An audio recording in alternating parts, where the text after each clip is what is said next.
Hey guys, so gonna try to make it quick. I seriously doubt this is gonna be a quick video because I have so many thoughts running through my mind right now about this.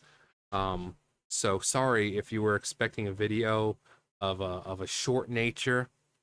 Um, I mean, you clicked on the video and the video clearly shows how long it is. So I guess you did it to yourself. Anyway, so I found apparently I had Amazon Prime. I don't know how long I've had it. Would explain why, kept losing money every month and not knowing where it was going to. This was probably it. It must have been like probably been a couple years. It was like, oh, here, have Amazon Prime for free for 30 days. I'll just put in your card and all that. And I just guess I forgot to cancel. But anyway, I saw that Hazbin, obviously I know Hazbin Hotel is on there, and I've been watching it for the last couple of days, like the videos, the music, and so I was like, okay, each episode's only like 20 something minutes long, so it only took me like 2-3 hours to watch. Um, an appetizer, really, but I watched them, and my God, oh my God, uh, the music, like what I don't think I can say anything more about the music that I haven't said already in the other videos. The music, I'm not one for musicals, but I love the music in here. Every single song, every single song, every song is amazing. And each episode has got like two songs in it, it seems. It's amazing. The whole idea of this hotel where sinners go, where they can be redeemed and ascend, so that way they kind of like, oh hey, we're gonna get these people into heaven, so that way you guys don't have to keep coming down and exterminating us. Um, and it's a tale as old as time with the whole love and compassion and this and that, but we always see that kind of stuff on Earth. We're being told that story of love and compassion and family and trust and sacrifice and all that from the perspective of demons, from the perspective of sinners, people who have gone to hell. And you have someone like, say, Lucifer, who's like, these people had their chance. And that, when he first shows up, he doesn't believe what Charlie's doing because it's like, Charlie, they're sinners. They had free will. They had free will, and look what they did. They ended up down here because of it. There's no redeeming them. But Charlie steadfast in what she believes, and she truly believes in her heart of hearts that she can redeem people. It's going to take time. It's going to take a lot of effort, but she believes that in order to save her people, she has to do this and somehow make it to where they can be redeemed and ascend to heaven, so that way her people stop dying every year. Because it's basically like the purge. One day a year, angels, the exterminations happen. They come down and just kill people. They don't care how many, they just kill people. With Adam leading, well, he doesn't lead the charge. That's Lute who leads the charge, but Adam's kind of the one who, I guess, set the thing up. But the Adam, he's such a douchebag, but I love him. He is such a cool character. He's like into like rock and roll and stuff like that. I'm like, oh my god, his voice when he sings is amazing. Everyone's voice when they sing is amazing. Um, but the visuals, especially there was one where Charlie and Vaggie go to heaven to kind of talk to the higher ups, the people who are higher than um, Adam, because while yes, he's very powerful, he's still mortal or not mortal. He was human who went to heaven. So he's kind of like the first human in heaven. So he does have status there, being the first creation, first man. So he's kind of got that going for him. But there are people there, the seraphim, who are higher, who are far more powerful. Um, and the one in charge, Sarah, uh, Charlie gets an audience with her, and I gotta bring up the visual. It's been done, but it's so good. All right, so I won't show the whole song, but kind of what leads up to it. Charlie's in front of the council here, and we've got Sarah right there, and M, her little sister, and Adam, being a dipshit, lets slip about the whole extermination.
It's so good.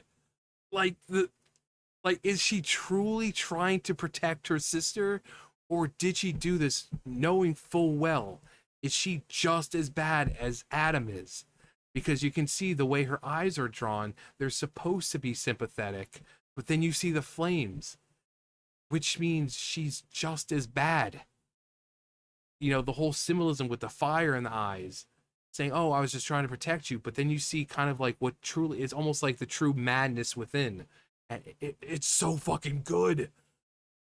Like this whole trope of seeing that whole thing flicker, you know, reflection in their eyes, or, you know, someone like glasses, you know, and you can see the flames in their glass. It's been done, but it's so good. Between the dialogue of what they're saying as they sing and this, it's so freaking good. It's so good. Again, I'm not one for musicals, but, you know, I've said before, what Vivian has done is truly special.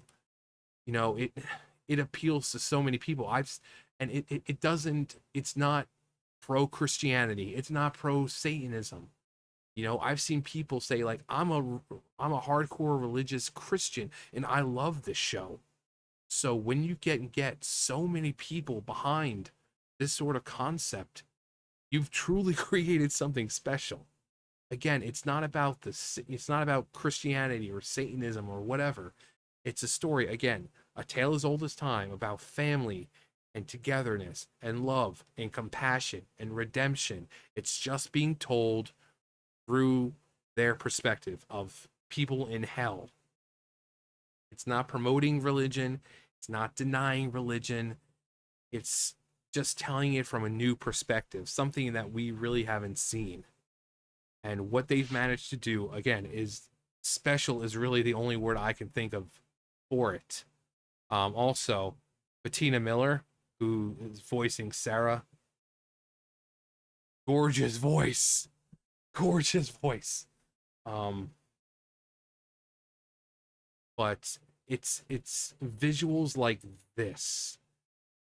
Like this.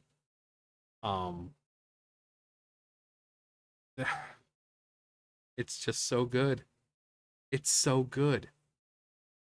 And I know it's like, John, no, you don't get it. If you haven't watched it, you don't get it. We also have scenes like this. I love how they're having like a watch party of watching this battle. We have Valentino, we've got Velvet, and we have Vox basically having this raging hard-on because he gets to see Alistair possibly get his ass kicked. And he's like, oh, I'm so hard right now. But we have scenes like this. Hard right now! Adam! First man, next to die. Who the fuck are you? Alistair. Pleasure to be meeting you. Quite a pleasure. I'm about to end your fucking life. Nice voice. Don't you know jazz is for pussies?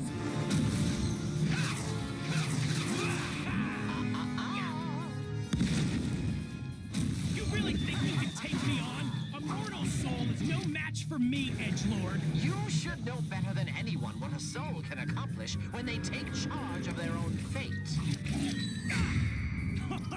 You think you're tough shit, I'm huh? tougher than you. You lack discipline, control, and worst, you're salty.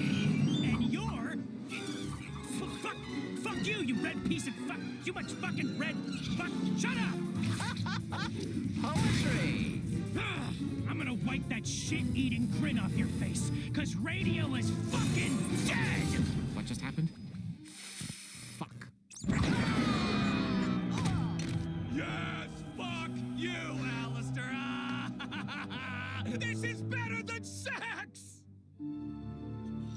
Have to disagree with you there. Radio's not dead, but it is ending this broadcast. It's stuff like that. Like Alistair, he's such a badass.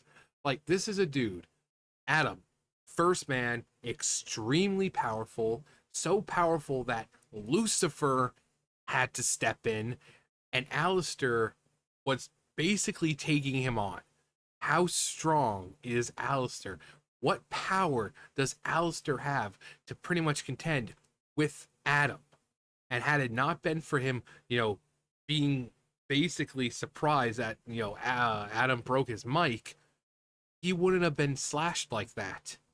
But he was so preoccupied with the fact that his microphone had been, was broken. But this guy was keeping his cool the whole time. One up on Adam each time. And the fact that he was able to fight him. Even Charlie later, in a few minutes goes against him, and she can't even really do anything against the guy. Again, Lucifer has to step in. So who did Alistair make his deal with?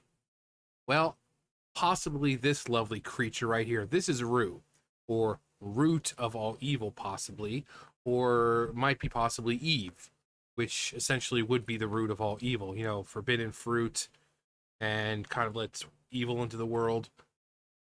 This could be Eve. Kind of a warped, evil incarnate version. But you can see very like eldritch in nature. You have like eldritch terrors that have like a lot of eyeballs, very tentacly, but if there was a big bad of the of Hazbin Hotel, I think this would be it. I don't see anyone else being the big bad. I think Alistair might be a baddie at some point, but this is the true villain. This is the true villain. This is what everything is leading up to. This is the character Vivian said that she was most excited to get into, and she couldn't wait to introduce them, but it was going to be a long time, probably because this is Eve, and no one knows where Eve is. No one knows what happened to her. We know where Lilith is. We know what she's been. We don't know what she's been doing, but we know where she is. We know she's alive. We know that she's Charlie's mom, but we don't know anything about the second wife of Adam. So, is this who Alistair made his deal with? Which is one reason why Vivian would be so excited to get in to this character, because we don't know anything about Alistair. We don't know who he made his deal with. Could she be excited because this is the person that he made his deal with? We don't know. We don't know.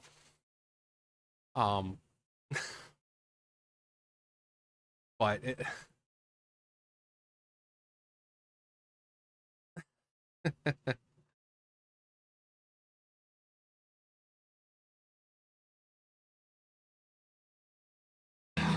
I get you.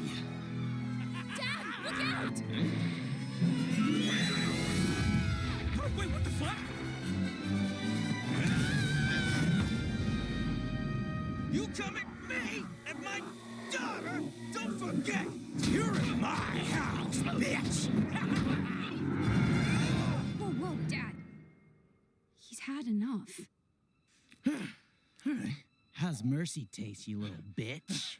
No, you don't get to end this. I'm fucking Adam. I'm the fucking man, and you're just some fucking clown or something. I started everything on Earth. All of mankind came from these fucking nuts. You all should be worshiping me, you ungrateful, disgusting, fucking losers. Whoa. Hey, you got something sticking out of your thing there. Nifty!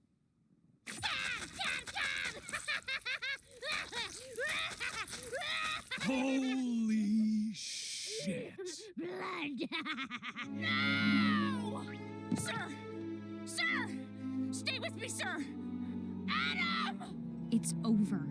Take your little friends and go home. Please. Retreat! Like, and that's why I love. That's why people love Nifty. Charlie just tells her to just like see an angel, you stab it. But it takes Lucifer to take down Adam because that's how powerful Adam is. The fact that Charlie, even in her demonic form, couldn't do anything. She got a blow right there on his arm or something, but it wasn't enough to take him down. He also manages to take out Razzle or Dazzle. I forget which one. He takes out Penches. He takes out either Razzle or Dazzle. I don't remember which one. But and I also love the fact that he almost kind of looks like Rick. You know, he's got the thing going, even though it's his blood. It's like Rick with the constant drooling and stuff like that. You know, honestly, you could throw Rick's voice into here and it would sound perfectly fine. But just the ego Adam has, oh yeah, I was the first guy. It's like, are you forgetting who Lucifer is? You may have been first man, but he was around long before you were created. You know, he was as close to God as anyone. So, good job, you're the first man. Lucifer was one of God's first creations ever, so he kind of got you beat there, guy.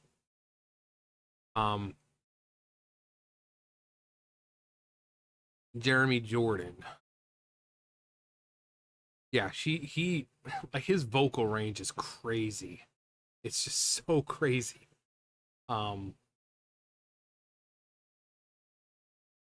So Pensious.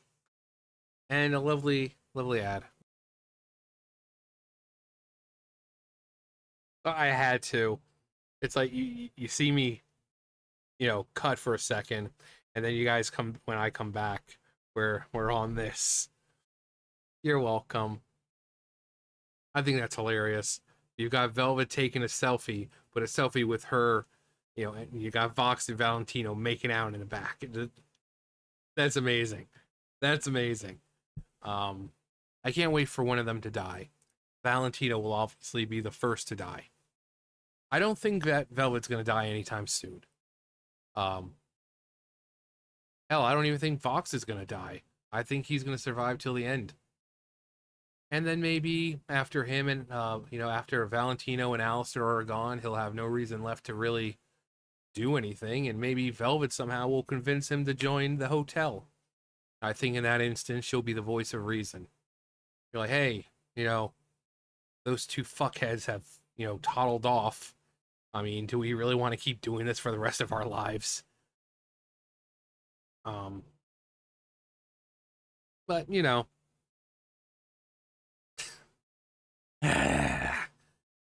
but the show itself, it just every episode, I was just eager to get into each episode. The music is incredibly well done. The characters are completely lovable. Even these two fucking assholes back there. I mean, you hate them, but you love them. Because they do shit like that. Freaking Vox is like, oh, this is better than sex. Just because he's watching Alistair get his ass kicked. Or, actually didn't get his ass kicked. He just, one good shot on him.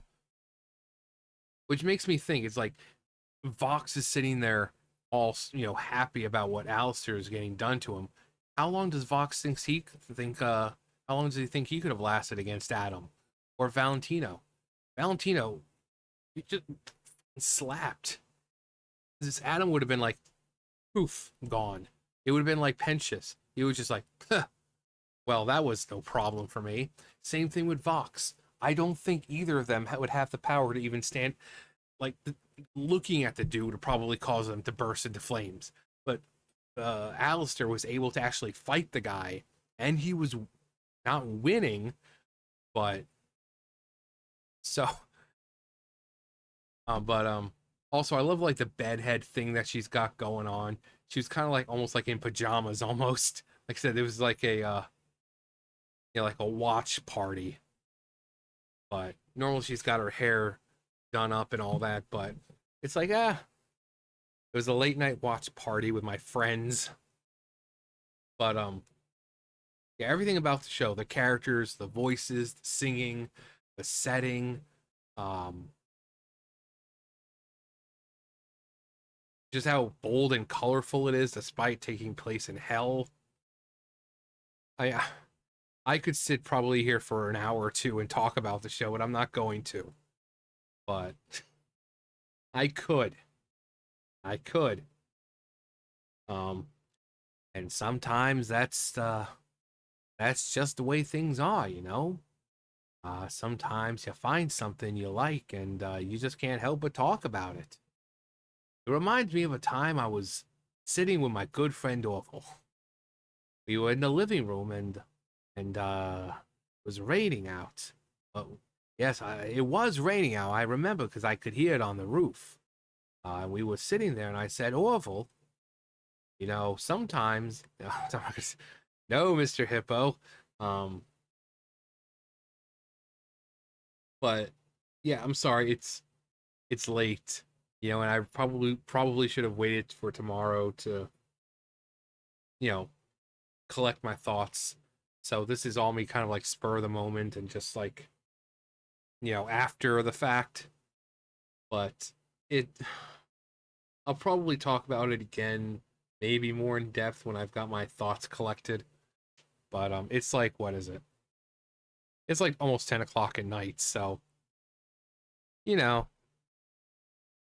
But if you haven't seen the whole series, give it a watch. If you're like me, you're not one for musicals, give it a watch. Uh, the music is great. The the emotional parts are genuinely emotional. I usually don't get emotional with shows and stuff like that, but you know, if I can feel my eyes kind of getting a little, you know, it's good. If you can get an old heartless bastard like me to start feeling something like that, it's good. So, um, if you've seen it, let me know what you thought. What do you expect to see in season 2 or later on? Because there's so many things that's an entirely different episode video for me. You know, my thoughts and where I think the future of the series is going. That'll probably be the next episode. I've got so many ideas that I would love to see happen in this show. Um, but yeah, what's your favorite song, favorite character? What do you expect to see in the future? All that great stuff. Anyway, that's gonna do for me. You guys know the drill. I'll see you guys later. Bye, guys.